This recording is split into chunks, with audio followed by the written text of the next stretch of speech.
اطول، ولكن يعني ده كان جميل جدا. خدت بالك ازاي؟ خلاص بدأت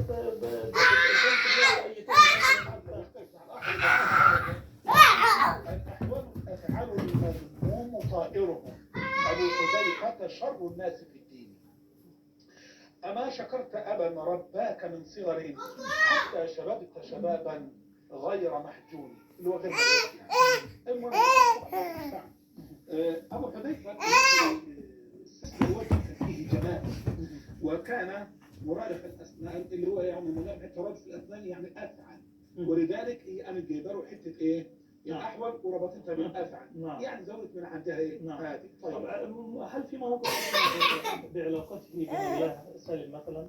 بعض المواقف أصلي يا دكتور إحنا لو قلنا العلاقة المشهورة المعروفة هذه تحتاج إلى جدال كما تعلم أكثر من يعلم ذلك. وهذا الجدال لن يعود بخير في الحلقة على الإطلاق، لأنه يحتاج إلى وقت طويل.